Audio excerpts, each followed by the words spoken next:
इस समय वो भजन कहाँ गया कि जाहे विधि राखे राम ताहे विधि रहिए। मतलब भगवान से प्रेम तभी तक है जब तक भगवान हमारा सब अच्छा अच्छा कर रहे हैं, और जरा सा हमारे कर्म के और भाग्य के हिसाब से थोड़ा सा टेढ़ा हुआ तो आप सब तो अच्छे हो, और जगह की बात हो रही है। कुछ भक्त ऐसे भी हैं जो भगवान से तुरंत दुश्मनी मोड़ ले लेते हैं, व्रत बंद, पूजा पाठ बंद। ये सकाम भक्त हैं। भक्ति ये भी है, इसे ऐसा नहीं कहा जाएगा कि भक्ति नहीं है, लेकिन ये सकाम भक्ति है। कौन सी भक्ति है? सकाम। लोग राम को मानते हैं, रामायण को मानते हैं, गीता को मानते हैं, गुरु को मानते हैं, माता पिता को मानते हैं, लेकिन माता पिता की नहीं मानते। गुरु को मानते हैं लेकिन गुरु की नहीं मानते। रामायण को मानते हैं लेकिन रामायण की नहीं मानते। भागवत को मानते हैं लेकिन भागवत की नहीं मानते। कमी यही रह गई है। अखंड रामायण का पाठ कराना बड़े भाग्य की बात होती है। अब मैं बोलने जो जा रहा हूं, इससे जो अधूरे ज्ञानी हैं वो इसका ये अर्थ निकाल सकते हैं कि महाराज जी अखंड रामायण पाठ का विरोध कर रहे हैं, लेकिन ऐसा नहीं है। आप ध्यान से सुनना, मैं कहना क्या चाहता हूं। अखंड रामायण का पाठ जो लोग घर कराते हो, बहुत अच्छी बात है। एक बार कराते हो, भगवान करे तुमको इतना धन मिले कि तुम साल में 3 बार 4 बार कराओ, अच्छी बात है, हम इसका समर्थन करते हैं। लेकिन इशारा करूंगा, समझ जाना। हमारे एक शिष्य हैं, दीक्षा तो नहीं लिए हैं, लेकिन गुरुजी कहते हैं।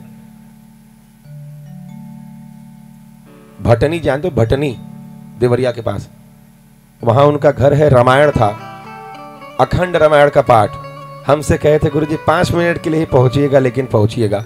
हम जब गए तो हमने पूछा कि भाई लोग रामायण, आजकल कोई निष्काम भक्ति तो करने वाले भक्त कम है कि कुछ ना मिले तो भी भगवान का भजन करे, ऐसे लोग तो बहुत कम है।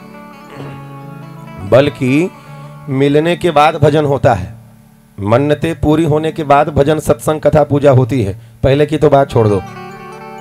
तो हमको शंका हुई कि ऐसे ही तो रामायण का पाठ नहीं कर रहे होंगे, कोई बात है, कोई खुशी की बात जरूर होगी।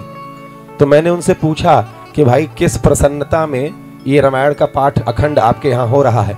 उन्होंने कहा गुरुजी, वो जो छोटे भाई थे, जमीन का कुछ मुकदमा चल रहा था, वो जीत गए, और संयोग से उसी समय भरत चरित्र पर पहुंचा था पाठ।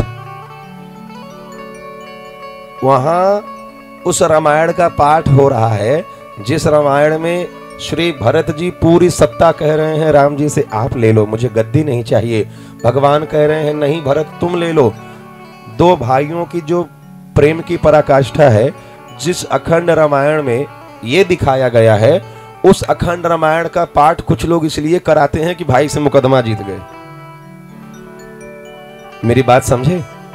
तो अखंड रामायण का पाठ कराना गलत नहीं है, लेकिन उसमें जो लिखा है वो जीवन में थोड़ा तो उतारो। प्रेम से बोलो जय सिया राम।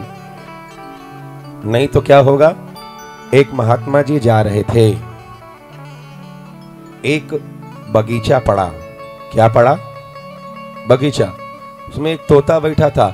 उसने कहा महात्मा जी से, महात्मा जी प्रणाम।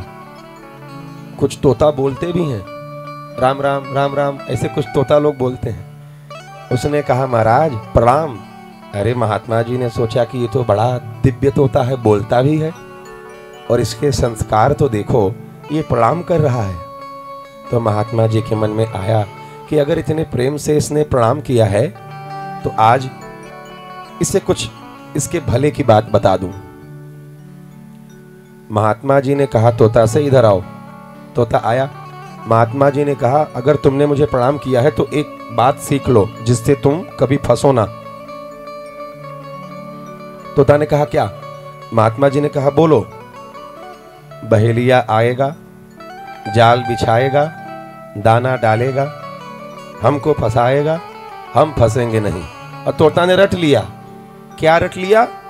बहेलिया आएगा, जाल बिछाएगा, हमको फंसाएगा, हम फंसेंगे नहीं। महात्मा जी ने कहा बस जाओ, अब तुम फंसोगे नहीं। महात्मा जी चले गए। अब ये तोता गया, सारे तोता लोगों को पाठ पढ़ा दिया। आप बगीचे में जितने 100-200 तोते थे सब कहने लगे बहेलिया आएगा, जाल बिछाएगा, हमको फंसाएगा, हम फंसेंगे नहीं। सब रटने लगे।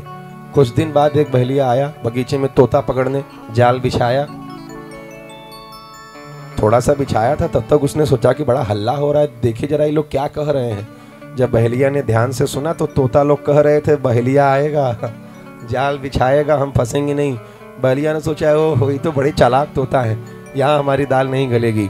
जाल उठाया और चला गया। 10-15 दिन बाद दूसरा बहेलिया आया। उसने भी जाल जब बिछाने चला तो देख लिया कि ये बोल क्या रहे हैं तोता लोग।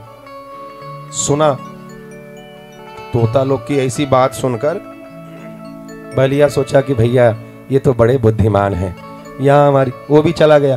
ऐसे ऐसे 2, 4, 5 जितने बहेलिया आते थे सब लोग उस तोते की बात को सुनकर लौट जाते थे। एक दिन एक बहेलिया आया, जाल बिछाने लगा तो उसने सुना कि तोता लोग कह रहे हैं कि बहेलिया आएगा, जाल बिछाएगा, हमको फंसाएगा और हम फंसेंगे नहीं। तो बहेलिया जब जाल बिछाने लगा तो जाल बिछाते समय उसने जब सुना कि तोता लोग ऐसा कह रहे हैं तो वो भी जाने लगा। कुछ दूर गया तो बहेलिया के मन में आया कि जरा देखूं ये लोग बोल रहे हैं, खाली रट रहे हैं कि जीवन में भी उसको उतारे हैं। आके उसने जाल बिछा दिया, दाना डाल दिया।